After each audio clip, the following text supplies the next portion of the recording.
Madame la Présidente. Ce projet de loi prévoit diverses mesures visant principalement à moderniser le régime forestier prévu par la loi sur l'aménagement durable du territoire forestier. Est-ce que l'Assemblée accepte d'être saisie de ce projet de loi?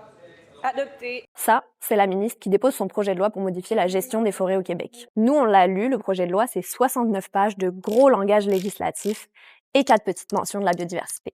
Notre constat, c'est qu'avec ce projet de loi-là, le gouvernement ne protège ni l'environnement, ni les travailleurs et travailleuses. Ce que le projet de loi propose, c'est des reculs, en fait, environnementaux et sociaux. Le gouvernement va redonner à l'industrie le droit de faire ce qu'elle veut sur à peu près 30 % du territoire. On vient diminuer vraiment les mécanismes de consultation du public, des autres acteurs du milieu, puis on vient aussi affaiblir les règles environnementales sur le territoire. On redonne à l'industrie un large pan de la forêt québécoise et on vient même contraindre la création d'arbres protégés. On pouvait pas laisser le gouvernement s'applaudir de ce projet de loi sans rien faire. Alors on a fait une conférence de presse pour alerter les médias. Ce territoire-là, comme c'était avant la commission Coulombe, on se dirige vers une artificialisation de la forêt. Ça va pas plus la protéger face à la crise et ça va nous coûter excessivement cher. On ne croit pas, ce gouvernement-là, on ne croit pas à sa volonté présentement d'aller de l'avant avec des solutions pérennes, durables.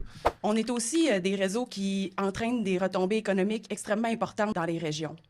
Puis on est très déçus de voir qu'il n'y a pas de reconnaissance par rapport à cette valeur-là économique. Aujourd'hui, nous sommes côte à côte, inquiets pour tous nos emplois. Il est temps de vraiment moderniser le régime pour assurer l'avenir des forêts dont nous dépendons tous. Des entrevues pour sensibiliser le grand public.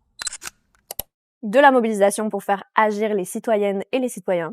On a invité nos sympathisants à écrire à la ministre pour lui demander de revoir son régime forestier et elle a reçu 3000 courriels grâce à vous. Au fait, toutes ces actions sont possibles grâce à vos dons. Donc, si vous souhaitez nous soutenir, rendez-vous sur défendonslaforêt.org.